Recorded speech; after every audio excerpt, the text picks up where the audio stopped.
Hey there, hunters. Fang, pack leader of Scourge Alliance here, and I want to talk about the new werewolf abilities and the updated werewolf abilities coming in Greymoor, specifically PvP perspective. So I'm going to run through the abilities here and talk a little bit about what it would mean for you in PvP if you're trying to werewolf. So let's go ahead and take a look at some of the skills here. To start, let's look at the ultimate abilities. In Greymoor here, nothing has really changed with the Berserker. It's still the staple of the bleed damage on your light attacks and splash damage on your heavy attacks. So this morph here is going to remain your damage morph. So if you're looking just trying to deal out the most damage that you can, the Werewolf Berserker is still the choice that you want to go with. They have given some identity to the pack leader though. So if you look at the pack leader, it's the same ultimate cost, same stamina that you get, same stamina recovery for slotting it, but they've taken the minor maim away from the dire wolves, so you still spawn those two dire wolves and they'll still snare their opponent as they're attacking it every once in a while. They'll apply a snare to them. But for the most part, you're going to take 10 less damage, and that's the big change here, is you're taking 10 less damage all the time. Before, those direwolves used to apply that minor maim to their targets. Now that is straight up 10% less damage at all times. So that's awesome, especially if you're facing enemies that have purges, or that are mobile, that you don't even know are coming, like Nightblades. Having that 10% less damage all the time is a really awesome buff to have on yourself. Secondly, and a thing on this is you do gain minor courage for yourself and 12 players. So 12 players, including yourself, will get that extra weapon and spell damage. That's just for being in your group. So it kind of adds a little bit of utility. You still snare your opponents, which is okay. Personally, I would have liked it if they just got rid of the dire wolves. They lost pretty much all their function, in my opinion, when you took away their ability to take damage or to be targetable. Before, you could use them as meat shields. They would absorb enemies' attacks, much like a sorcerer pet. But they removed that, so you don't have the ability to target those, and that happened a while ago. Um, so they're kind of slow. They have a hard time keeping up on the opponents that you would want to get snared. A lot of times they'll just run off and start attacking random things. If you're in combat and not necessarily the opponent you want, you can always heavy attack, and it will prioritize that target. Or you can set up a pet command if you're on PC. But still, sometimes they just have a mind of their own, where they get stuck somewhere, so there's some pretty bad things that still happen with the direwolf. Personally, I would have loved them to get rid of the direwolves and move in pursuit here. Like, do something along the lines, if you have a bleed effect on your target, you snare them for 10%. This effect is tripled for a pack leader. And I know you're saying pack leaders do not have bleed on their light attacks, but they do have, and I'll get to that next year, feral pounce. Can cause bleed when you do that carnage, and so can brutal counts. So it makes more sense to have a pursuit with a snare on it. I mean, that's basically what it's all about. They could have just made the heavy attack restore standardized, just made them restore that much stamina anyway, instead of putting it behind a weird passive and making you put points into it. Might as well have made it something cool. I mean, they already have one of the longest channeled light attacks or heavy attacks in the game, so that's why they restore so much stamina. We don't need to have this passive in here to tell us that they're getting 50% more stamina. That's just the way it should function normally. But let's keep rolling on here. With the pack leader, you do have another bonus function here with those dire wolves, and it is for each transformed werewolf or dire wolf in your group, including yourself, you get up to 80% reduced cost of staying in werewolf form. So when you transform, you should be at 60% reduced cost of remaining for if you are a pack leader. I mean, they could have reworked that too if they pulled away the direwolves and just have it pack leaders give 60%. But that's a nice little function. If you have issues with your timer, this can help you out because the direwolves will give you an extra long time in werewolf form. And I'll get into that next part here with Feral Pounce staying in form in combat here. That has changed a little bit from what it used to be. So let's keep rolling here. Feral Pounce. This morph originally used to just give you 4 seconds when you charged at an enemy that was, I believe, 11 meters away. And it would do physical damage, and that was it. And if you charged on an opponent that was less than the, if it was 10 meters away or 9 meters away, you would not get that extra time. So now, when this ability is fully leveled, you'll see that it gives you 1 second whenever you deal damage with this ability. So you think, oh, 4 seconds before, 1 second now, that's no bueno. But how it works is if you hit someone with the Feral Carnage, it puts a dot on them. So every time that dot ticks on the enemy, it will give you an extra second in werewolf form. So pros and cons of this changing like that. Before you could just jump to a target, 4 seconds on your timer, that was it. Now you'll still have to you'll have to activate it twice. First on the hit, then the Feral Carnage. And then as that's ticking, you'll get 10 seconds. So basically 11 seconds of werewolf form. But it will take you two global cooldowns and 10 seconds of the dot ticking. So if you have a Nightblade who goes Cloak, or a Templar who purges the ability, or any sort of purge in the game that takes off that Feral Carnage off your opponent, it may be a little bit harder for you to stay in werewolf form, but you can hit this with multiple people multiple times. So if you pounce to one person, Feral Carnage, pounce to another guy, Feral Carnage, you could potentially have 2 stacks and be getting 20 seconds back on when those tick out. So there are some advantages and disadvantages of that. The mechanic itself, I'm not a huge fan of for PvP, and mainly because it requires you to activate it twice. And that means you pounce to your target, then you hit your Feral Carnage, and then you can do whatever you want. So it's 2 global cooldowns to get that to start applying, to get that dot on the person. And where that could be a bad thing is if you're chasing someone, right? If you're pursuing someone, if they're quick, and you're using your gap closer to try to close the gap on your enemy, well, now if they're running and you're feral pouncing to them, by the time you get to them, they're already going to be out of range of your Carnage, and that means that you will not be able to activate your Carnage, and that means that you won't be able to pounce for another 5 seconds. So within 5 seconds, it'll be super easy for someone to line of sight, get out of range of your other pounce again, especially if you're still snared from something. So that kind of sucks for PvP. Personally, I would like them to make it so if you're so close to the target, you're going to do your Feral Carnage or your Brutal Carnage. If you're so far away from the target, you're going to pounce. Makes sense. Makes it more intuitive. Alright, next morph. You have Brutal Pounce. Really cool morph. I love what they did with this. They finally gave it a purpose. They finally made it worthwhile, worth using. And what it will do is AoE damage. That's good. You got nothing going on with your timer on this one, so it's not going to help you stay in werewolf form or anything. But it has that Brutal Carnage, same as the Feral Carnage before, where you activate it again after you pounce. You got 5 seconds to do so.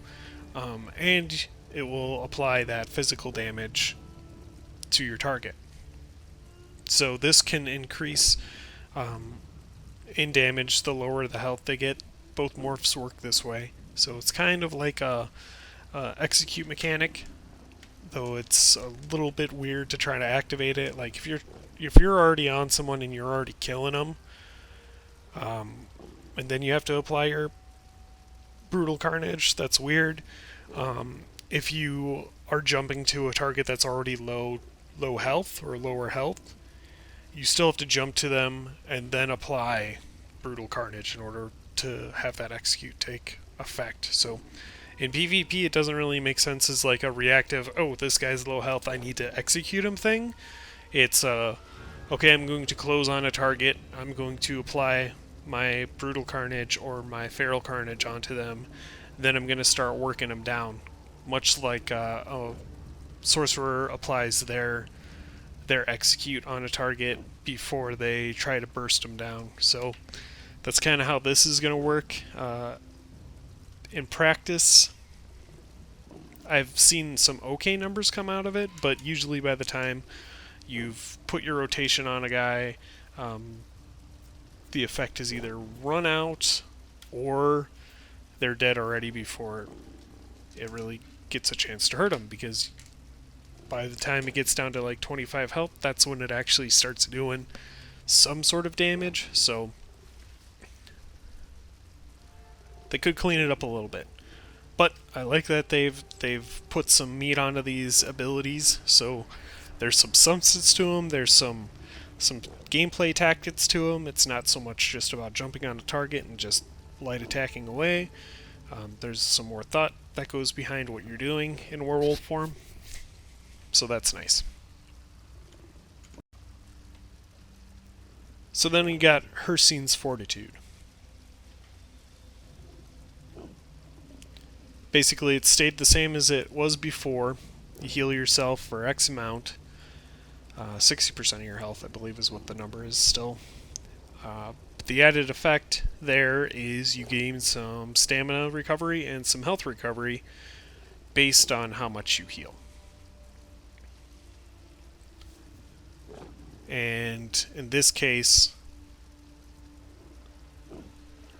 at rank 4, it levels up as it ranks up, so at rank 4 you actually gain 5%. So in PvP, you still have to hit that heal mark in order to get the full use out of it. So in PvP, you're still going to have to get a 13.3 or 13k, a little over 13k heal out of it. And as you can see, my tooltip there is 15,936. That will go up a little bit in PvP because you get that extra 5k health. So what I've seen is you get about a maybe close to a 10k heal. If you're like an Argonian and you got more CP into healing received, then you'll get a little bit bigger heal, but really you're only going to hit that number if you crit heal or if you're building for like a max health werewolf tank. So especially since they've reduced the amount that you heal in PvP, so now there's that 60% healing debuff on Battle Spirit opposed to 50%, which is effectively a 20% nerf to healing. So when werewolves before had issues healing, now they're really going to have issues healing. The only saving grace is we did get a little bit of health recovery out of this. The stamina recovery is nice too. I mean, it'll help us put a couple roll dodges in as we're trying to scurry and roll around to save our lives. And then the additional effects on the base ability there is that 3,000 stamina when you heal yourself at full health. They gotta loosen that up a little bit. When you're in combat, you're never going to see really any benefit from that because you're not going to want to use nearly 6k magicka to restore 3k stamina. I mean, that trade-off is horrible. You're going to lose out on additional heals that you may have had before. The only thing I see being done with this is, say you're in PvP and you're in werewolf form and you're rolling around with a pack so you can stay in form longer. Well, now you're running from a resource to a resource, and you're draining your stamina. You could use your heal between these fights to get back some stamina so you can keep sprinting. So that's the only benefit I see there out of combat. But as far as being in combat, you're not going to get that 3k. Um, Very rarely, and if you are, I don't know what to tell you. You shouldn't be healing yourself when you're at full health. Um, you might have some use of it, like if you're chasing someone down and they're trying to kite you, and you have full health, and you pop it on yourself to give you a little bit more health, or a little bit more stamina, so you can keep putting the pressure on. I can see that a little bit, but that means there can't be a single dot on you. Um, it's a little weird. They need to make it 80% or higher, or 90% or higher.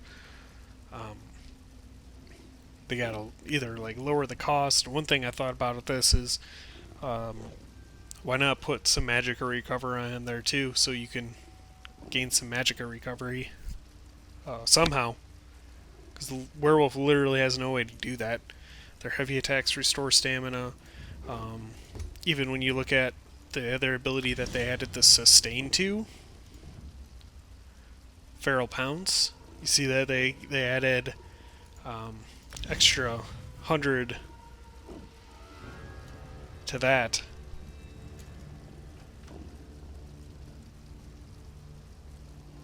Still no magicka. And that's the biggest part with werewolf in PvP is you just got to find a way to add heals to you, and you're wearing sets like Prisoners or Desert Rose or Essentials Defender or whatever you can. You're putting on Seducer. You're using Magicka reduced glyphs. So you're spending all your time and all your gear and all your efforts trying to reduce the cost of your heal, and you're losing out on way too much damage. And that's why you either see werewolves out there that can survive and they don't do enough damage to be a threat, or you see them out there with a lot of damage potential if they get close and are able to land hits on people, but they rarely get there because they're killed before they can get in close. And that's the huge drawback of the werewolf, and they really didn't address that. One thing I did miss with this brutal pounce I forgot to mention is when it's at rank 4, you gain 100 damage for each enemy hit with the brutal carnage, up to 6 times. So that's huge. You can gain 600 weapon damage if you hit 6 targets with this. You can stack it on itself, so say you're only fighting one opponent. If you continually reapply brutal carnage onto the same target, as long as you're not letting it drop off that 10-second period in between, you can get up to 6 stacks. So that's a cool feature, that if your brutal pounce is your morph of choice, you can get 6k weapon damage. It will take a little bit longer to do so, and it's kind of cool that it's like the longer you fight the werewolf, the stronger it gets. It kind of has like that Incredible Hulk vibe to it, right? You know, you take it down quick before it gets too strong that it overpowers you. So I think that's really cool. And there's that balance in between these two abilities, between your ultimate and your brutal. So if you're a solo player and you're out there and you're trying to be in werewolf as long as you can, but you want to do a lot of damage, you're going to have issues staying in form if you're by yourself. If you're a lone wolf and you're using berserker and brutal pounce, well, now you're playing the game of, I gotta kill the guy before I run out of the ultimate, because the only thing you have going for you is Devour and Blood Rage. And those two together, if you're not devouring any targets, you will run out of time. So that's a nice balance act that they put there. So you could go pack leader and run brutal pounce and gain 600 weapon damage, but you lose out on your bleed. Or you could go pack leader or berserker and go feral pounce, and that way you gain some time in form still to cover the gap within Devour and Blood Rage. But Say you have a pack leader in your group. Well, now, if you know that he's going to be around, he's going to be in werewolf form, and he's reliable to be in werewolf form in PvP, well, now you two, both of you, count as a pack of 4, so 80% reduced cost to staying in form, and you can run both the Brutal Pounce and the Berserker for even more damage, so that's cool. The other morph of this, right, you have the Hircine's Rage. I've got that just at 1, but as it goes here, I really don't see anyone using this in PvP. The only exception to that would be if you are in a group that has a guard plar, like you go into the fight and you know that you're gonna have the guard ability on you, and you know that they're gonna be healing the crap out of you, because not only are you going to be taking more damage if you proc Major Berserk, your heal's just going to be absolute garbage. You're looking at like a 4k heal in PvP. Especially if you're going for a damage guy and a no CP. I mean, you might as well just roll up and die if you're by yourself trying to use the Hircine's Rage. So, unless you're in big group play and you got a lot of support, I would not recommend Hircine's Rage at all. Hircine's Fortitude all the way for PvP. As far as your roars, and since we're getting into the last part here, these two change a little bit. The rest of the video go pretty fast. As far as your roars, Deafening Roar actually get a buff, which is awesome. They moved that minor maim down to this one. This is an absolutely amazing morph for PvP. Not only did they put the off-balance effect onto both abilities and the base ability, they have the major fracture, and you apply the major mime, or the minor mime, on your target. So this is going to be absolutely huge for your survival in PvP. And it's going to actually help out your teammates if you're in large group fights, being able to apply minor maim onto multiple targets, and also major fracture onto multiple targets, as well as that off-balance proc onto whoever you fear. So that's really cool. They actually have something that they can bring to a group besides their Defile. The other morph there is your Ferocious Roar, 30% or 33% faster heavy attacks for 10 seconds. That's okay. I only see that working well on build like a Night Slayer build. So if you're using Night Slayer, which does oblivion damage for every heavy attack you do, and you're just going into heavy attack after heavy attack after heavy attack, because it doesn't really help the speed of your heavy attack if you're weaving abilities, like would be nice. It literally only works if you're sitting there holding down your heavy attack button for rapid fire heavies, so not that exciting. They did add Major Savagery to the base of this ability, so either morph you get, you have that Major Savagery. That's really good. Before, Werewolf in PvP had two options. It had to run a Savagery pot, or just had to miss out on the buff. So now it has both Major Brutality and Major Savagery. Very good. That is actually going to help out with your magic sustain a decent amount, because now you can run a tripod and not worry about losing out on damage. So that is a win there. And let's go on to your Howl of Agony. So there you have your standard. It's 10 meter range. It does physical damage. Now they've changed it so you don't have to fear an opponent in order to get that bonus damage, which is good because a lot of experienced PvPers, you're never really going to ever catch them in a fear. But now, as long as they're facing you, so basically if you're engaged in combat with someone, and they're looking at you, you gain 25% more damage to them. You can also fear them, and it still does it that way. So if they are feared and they're looking away, like they're trying to run away, and you got a fear on them, you could hit them on the back, and that works too.